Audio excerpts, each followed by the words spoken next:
Oi, pessoal, tudo bem? Deixa eu ajeitar a câmera aqui, devia ter ajeitado antes. Essa então é a nossa 15ª aula já, né, do pior curso de algoritmos e programação de computadores do universo. Queria aproveitar o início aqui da aula para mandar um parabéns aí pro Michel que está acompanhando o curso, está acompanhando o canal. Obrigado, viu, Michel? Parabéns aí, muitos anos de vida, muitas felicidades. E nunca desanime. Sempre continue estudando, aprendendo. E é o que eu sempre falo, né? E é até um clichê, todo mundo que estuda bastante fala isso. Quanto mais a gente aprende, mais a gente vê o quão ignorante a gente é. E isso não é pra gente se, se sentir mal com isso. É pra gente entender que a gente realmente é muito pequeno e que a gente precisa sempre estar estudando, sempre se mexendo para continuar evoluindo para melhor, né? Porque a evolução pode ser para pior também, né? Enfim, parabéns aí, tudo de bom, tá? Pessoal, então hoje na nossa aula a gente vai tratar, sobre uniões e enumerações, tá bom? E, inclusive tem nesse capítulo aqui um pouquinho tem um exemplo de como gerar número aleatório, pseudo-aleatório em C também, tá bom? Vou aproveitar e vou colocar isso no enunciado, na descrição do vídeo, tá bom? Qual que é a ideia da união, pessoal? A união ela é parecida com uma struct, certo? Você pode ter vários membros dentro da união, só que qual que é a ideia da união? É a gente encapsular dentro dela diversos membros, onde você vai usar no final das contas um só deles. Mas como assim, né? Por que eu vou usar só um deles?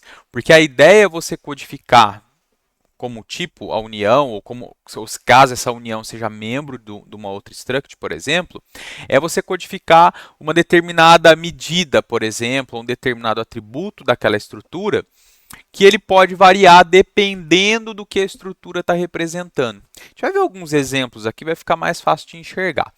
Do ponto de vista de aplicação para desktop, sim, que a gente está fazendo aqui, não faz muito sentido, tá? Porque hoje em dia a gente tem muita memória, memória abundante, né? Eu também não tenho certeza se isso ajudaria muito em algumas situações. Ah, será que aumenta muito o desempenho? Acho que não.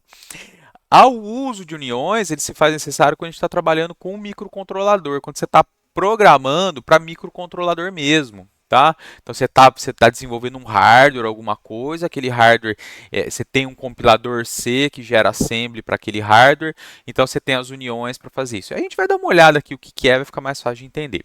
E as enumerações é uma coisa que a gente usa bastante, eu uso muito e a maioria dos programadores utilizam, é você criar um tipo que você consegue associar um nome a um valor constante. Ao invés de então você criar uma série de valores constantes que você vai utilizar para fazer alguma representação, não sei se vocês se lembram que a gente tinha um exercício do triângulo que era para verificar, era para classificar ele como equilátero, isósceles ou escaleno. Aí depois a gente teve esse exercício lá no capítulo de estruturas condicionais. Depois ele apareceu de novo.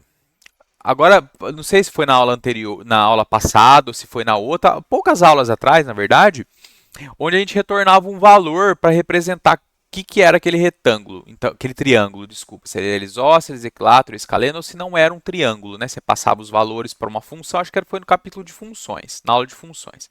Passava os valores do lado A, B e C, fazia a verificação se era um triângulo, se não fosse, retornava zero, caso contrário, verificava se ele era isósceles, escaleno ou equilátero e retornava um valor fixo, um valor constante.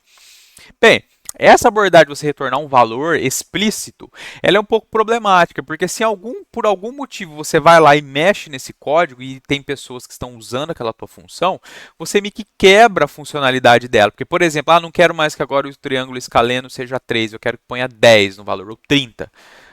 Pessoas que utilizavam, que estavam comparando com um valor fixo 3, estou imaginando que se fosse isso, mas pode ser que tenha um pouquinho variado, né?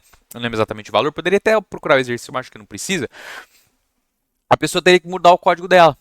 Uma forma de você resolver isso seria você ter ou macros ou constantes para fazer esse teste. Mas mesmo assim, do ponto de vista do usuário do teu código, isso é um problema. Então a gente pode criar uma enumeração que internamente ela representa valores inteiros constantes.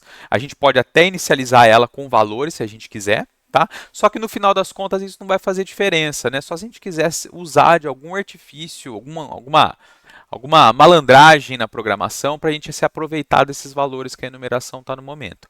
Mas, do modo geral, a ideia é você associar valores com nomes. Então, aí inclusive você ganha na legibilidade do código, né? Fica mais fácil de ler. Então, vamos dar uma olhada?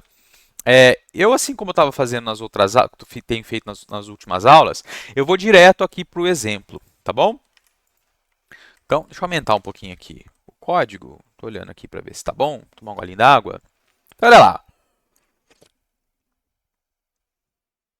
Os mesmos exemplos aqui, os mesmos não, parecidos com o que a gente viu em estrutura, né? Agora uma união anônima, uma união que chama X, assim por diante. Só que o que vocês têm que entender é o seguinte.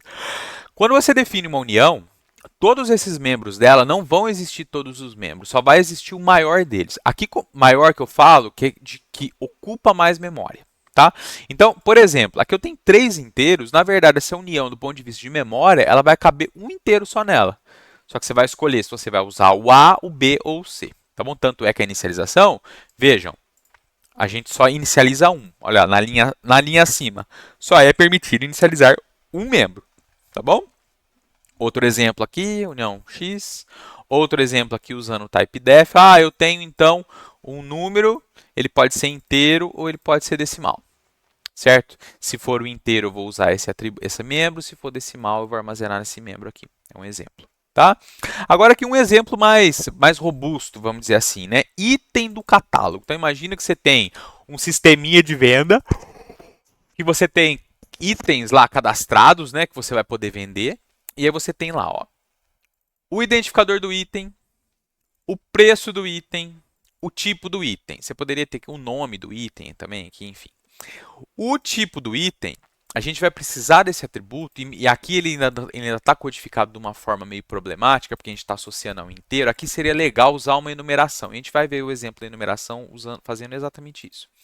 Por quê? Dependendo do tipo do item que a gente tiver, a gente vai usar algum membro diferente da união. Vejam que aqui internamente, essa união, ela não tem nome, eu estou usando ela internamente aqui, porque vamos dizer assim, seria o caso onde eu não preciso aproveitar isso aqui. Tá? E essa união, ela tem, perdão, começando a bocejar aqui, estou falando muito rápido, nariz está entupido. Ela tem ou um livro, que tem um título de 41 caracteres, um autor de 41, que já está subentendido que a gente vai armazenar strings, né? Quantidade de páginas.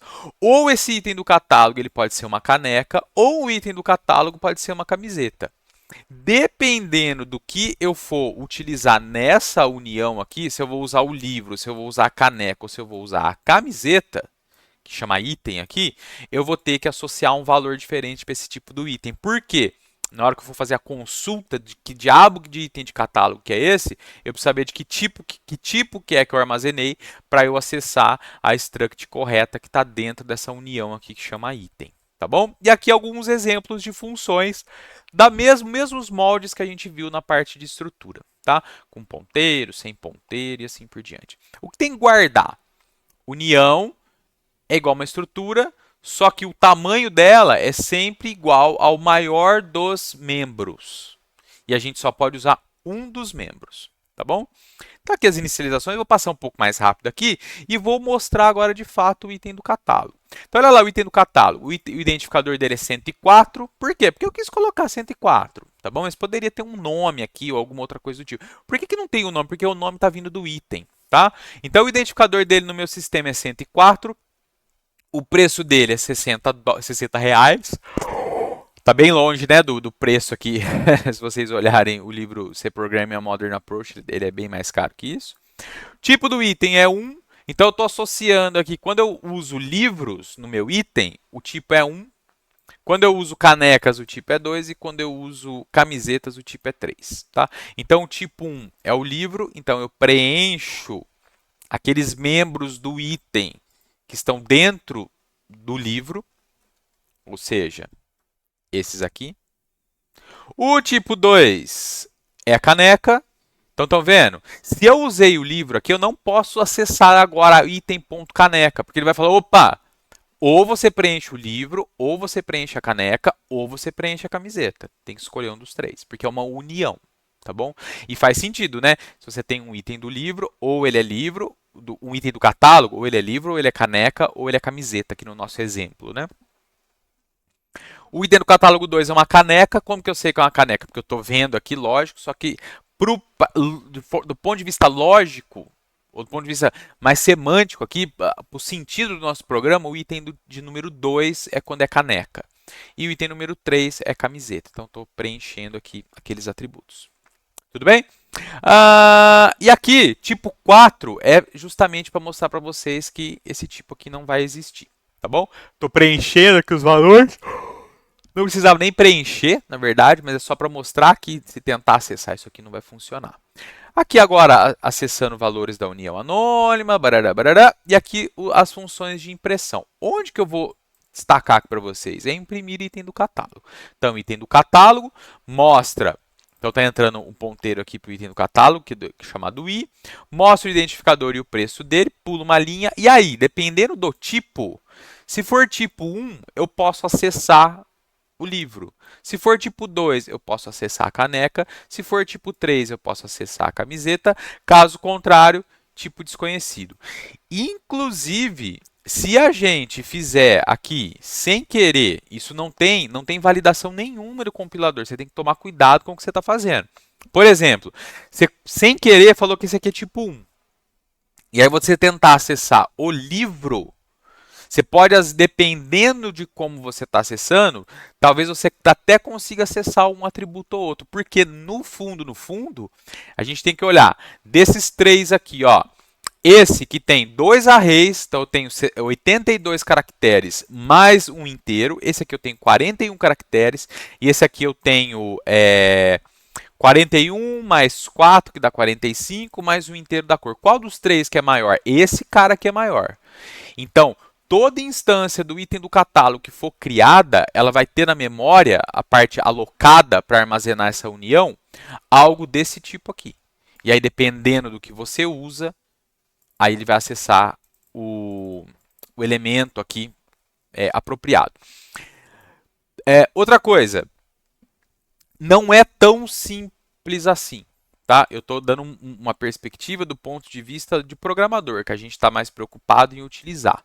Mas se a gente estiver preocupado mais no baixo nível, dependendo dos tipos que a gente está utilizando, dos tamanhos, às vezes o compilador vai colocar o que a gente chama de padding, né? Que seria algo para preencher um espaço. Porque, por exemplo, sei lá, o meu compilador na memória, ele sempre aloca espaços de múltiplos, as palavras são múltiplas de 2 bytes. Algo assim. Para esse caso aqui, ok. Vamos pôr múltiplo de 4 bytes. Isso aqui, o que vai acontecer? O char é 1 byte só. Então, 41 bytes com 41 bytes vão dar 82. E 82 não é múltiplo de 4. Para ser múltiplo de 4, eu teria que ter 84. Concordam? Então, ele vai ter um padding de 2 bytes para preencher esse espaço das palavras para depois ter a quantidade de bytes. Então, não é exatamente esse tamanho. Então, o compilador ele pode, entre aspas, preencher um pedacinho da memória para dar certo esses pulos que o ponteiro faz dos endereçamentos. Tá certo? Tem que tomar cuidado com isso. É lógico se você estiver pensando em nível muito baixo, né? Tudo bem? E aqui, então, vou rodar o exemplo para vocês verem. A gente, então, tem a exibição dos dados. Aqui tem a exibição das outras uniões, né? E aqui a exibição dos itens do catálogo. Exibiu o primeiro, o segundo e o terceiro. Tudo bem? Entenderam a ideia? Vai usar muito isso aqui na tua vida de programador? Algo como uma união? Provavelmente não, mas já sabe então que existe. Tá? Agora, vamos ver as tais das enumerações. Isso aqui é algo muito útil. Tá bom? Muito útil mesmo. A gente tem de novo os exemplos de uma enumeração anônima, que não vai servir para muita coisa, uma enumeração onde você dá o nome para a enumeração, e de novo o estilo que a gente vai utilizar, que é dar o nome para a enumeração e dar o nome para o tipo que ela vai definir, que ela vai ser usada para ser definido. Tá bom? Então aqui o nosso exemplo é um exemplo bem simples aqui, ó. Eu não vou nem forçar não vou nem aqui Por exemplo, ó, tamanho, isso aqui a gente poderia ter utilizado como tamanho lá das camisetas, essa numeração aqui, certo? A gente poderia também ter uma enumeração aqui, tipo do item. Aí eu usaria o tipo do item. Mas vamos focar aqui, que aí eu explico tudo de uma vez. Como que a gente, que a gente define dentro de uma enumeração? Normalmente a gente usa palavras todas com letra maiúscula. Pode escrever da forma, pode digitar da forma que você quiser, sem letra maiúscula, mas o padrão é isso, para dar a ideia que aquilo ali é um valor constante, tá? Aqui eu estou representando, eu tenho uma struct aqui, uma enumeração, para representar os naipes de um baralho. Então, quem joga um pouquinho de baralho, pelo menos já viu baralho, sabe, né? Que tem copa, ouro, paus e espada. Copa é o coração, ouro é aquele losango, paus é aquela arvorezinha e espada é espada, nem sei o que parece aquele desenho, né? É um coração de ponta cabeça com um raminho assim embaixo, né? Um tronquinho, parece uma arvorezinha. Enfim, eu tenho cartas desse naipe aqui. Eu poderia representar os naipes da carta, ó, o naipe 0 quer dizer tal coisa, o naipe 1 quer dizer outro, o naipe 2. Só que vocês concordam que fica mais legível eu ter algo que representa o que é um naipe? Tudo bem? Inclusive, isso aqui do ponto de vista de compilação, vão receber valores inteiros constantes. Então, onde tem copa, vai ser associado a 0, depois esse a 1, depois esse a 2, depois esse a 3, depois o próximo a 4, 5, 6. Se você quiser dar valores customizados, você pode pôr igual e pôr os valores que você quer que seja. Não faz sentido pôr igual, dois iguais, como eu acabei de colocar aqui. Porque você quer coisas que representem. Será que compila isso aqui? Vamos dar uma olhada. Olha lá, ó. Não, porque ele não vai conseguir diferenciar, tá vendo? Ó? Porque pau e ouro, paus e ouros. Aqui ó, até compila. Vamos testar aqui, ó. Vamos tirar esse daqui, ó. Vamos ver se compila. Olha só, compila. Tem que tomar cuidado. Então você pode inicializar dois itens enumerados lá com o mesmo valor. E isso vai te dar dor de cabeça, né? Porque vai ser difícil você identificar o que é que você está fazendo de errado. Então, normalmente, a gente não põe valor, tá? Mas pode pôr, se precisar por algum motivo, tá bom? Ah, eu quero que um determinado atributo seja sempre 0, porque aí eu quero comparar num if ele direto. Porque se ele estiver no if, aquele tipo estiver no if e for 0, não vai entrar no if. É uma justificativa, tá? E aí vem uma struct chamada carta, de carta do baralho, né? Que ela tem um valor, que no baralho vai do A até a rainha, até o rei, não é isso? São 13 cartas, né? O A é 1, aí 2, 3, 10, aí valete, dama e rei, não é isso? São 13 valores, então de 1 a 13, esse valor aqui. E depois o tipo baralho, olha lá, tipo baralho, struct baralho, que ele tem 52 cartas, não é isso? São 16 de cada, 52, são 13 de cada, né? 13, 13, 13, 13. Isso, 13 cartas de cada, são 52 no total. Então, a função chama novo baralho, que vai criar um baralho, imprimir carta, que imprime uma carta, e imprimir baralho, que imprime um baralho inteiro. Então, isso aqui seria um exemplo, se você quisesse implementar um jogo, se você quisesse modelar o que é um baralho, você pode modelar dessa forma aqui, tá bom? Então, no main, eu só crio o baralho, atribuo a B, ter feito toda a cópia da memória, tá certo? Isso aqui do ponto de vista de execução, seria uma coisa um pouco mais demorada, tá? Então, às vezes, a gente poderia optar por alocar dinamicamente esse baralho e retornar um ponteiro para ele, depois ter que desalocar, só que a gente não viu ainda como faz isso, tá? Porque aí a gente aloca a memória, armazena as coisas uma vez só, porque aqui vai acontecer duas vezes.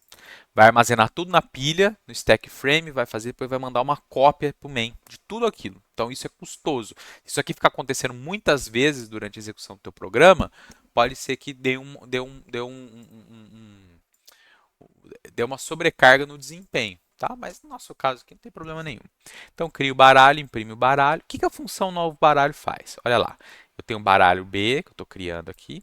Os naipes do baralho são copa, ouro, paus e espadas. Então, eu estou pegando aquela numeração, criando um array daquele tipo de numeração, daquele tipo enumerado, de 4 posições, com copa, ouro, paus e espada. Valores 13, estou indo de 1 até 13. E aí, esse C, a gente vai ver aqui, que é para contar quantas cartas eu acabei de processar. Certo? Então, vejam lá, ó. faz um for de 1 a 4, porque é a quantidade de naipes, faz um for de j 0 até 13. Aqui, inclusive, poderia pôr j, né, no valor, j mais 1.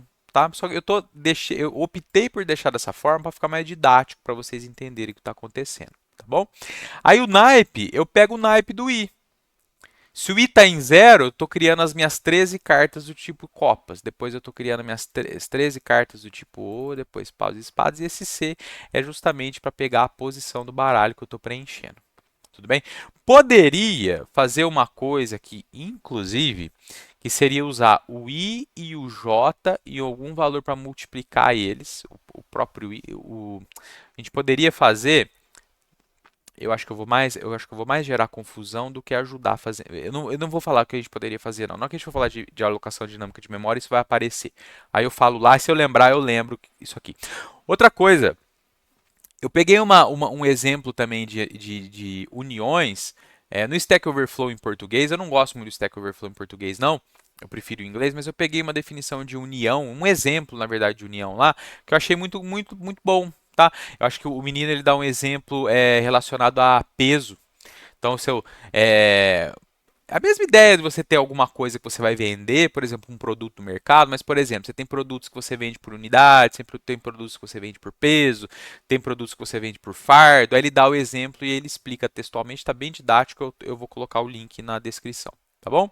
Muito bem, crio o baralho, retorno B, então olha, B cartas na posição C, o naipe, imprimir a carta.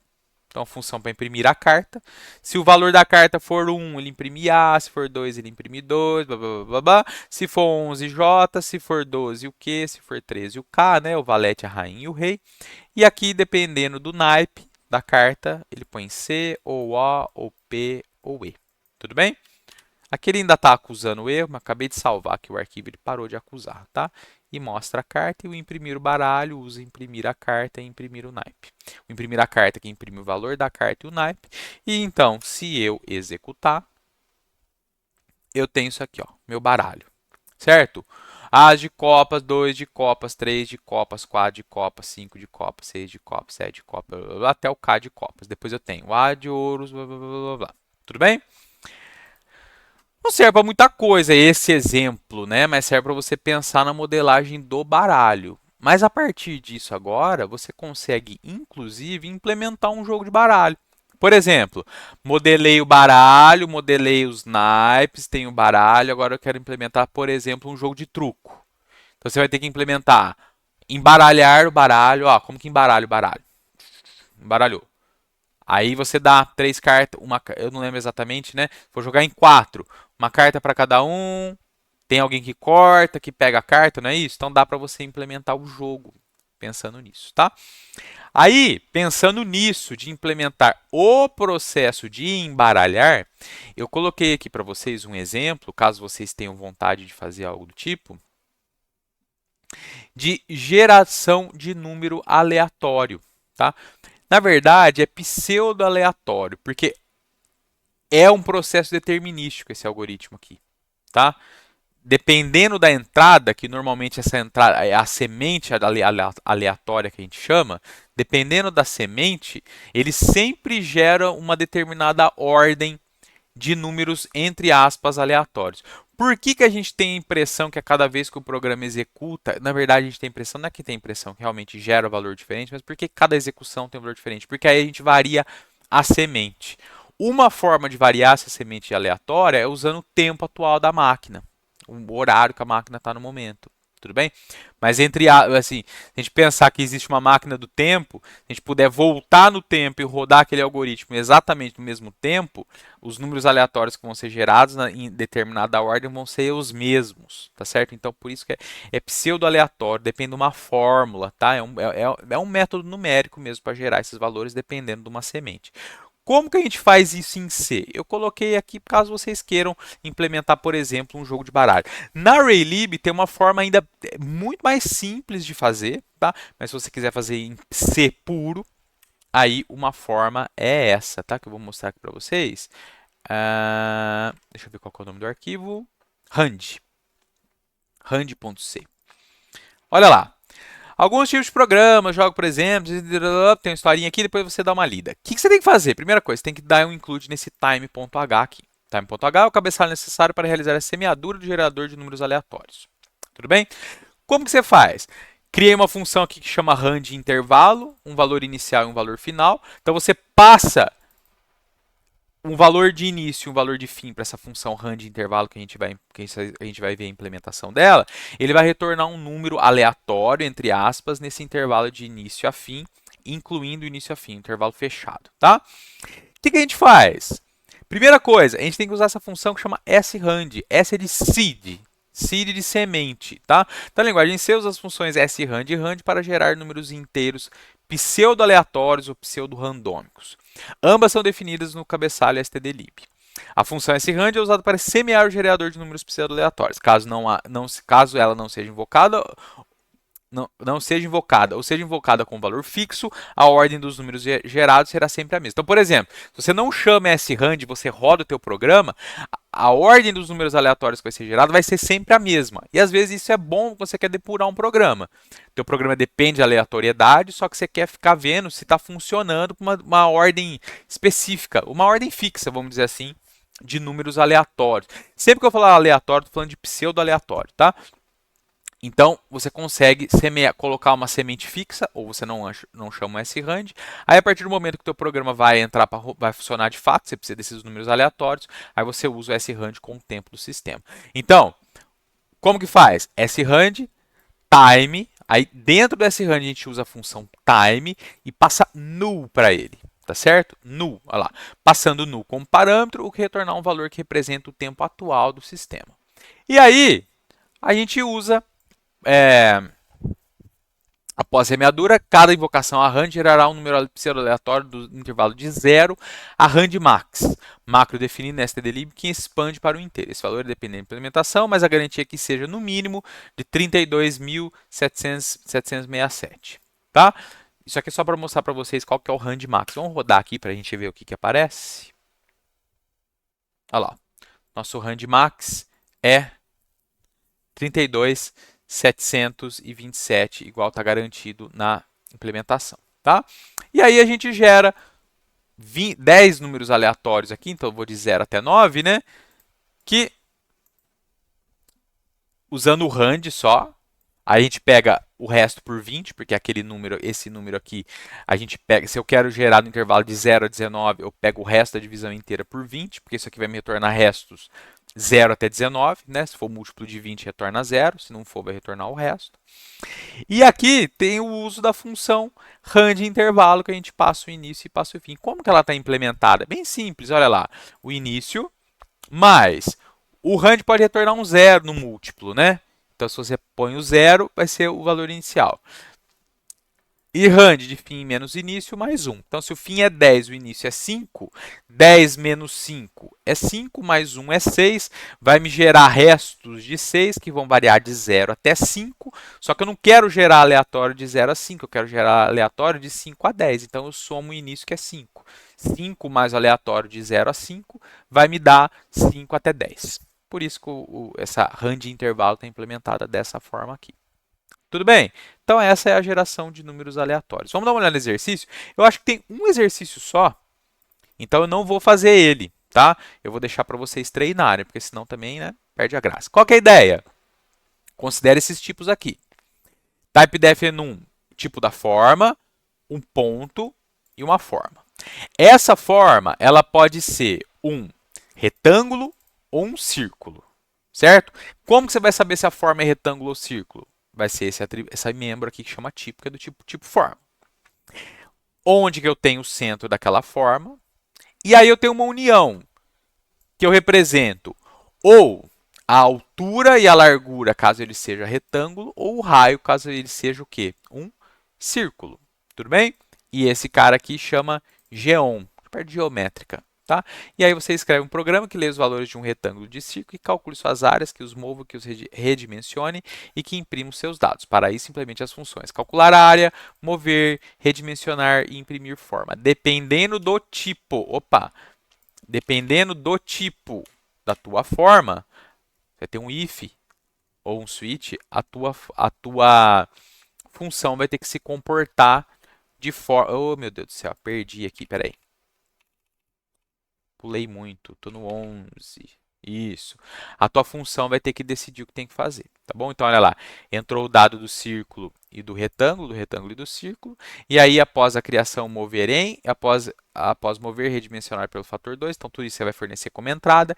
E aí ele vai mostrar o retângulo e o círculo original, eles depois de serem movidos e eles depois de serem redimensionados. Redimensionar é a quantidade que você vai multiplicar ele para ele crescer ou diminuir, tá bom?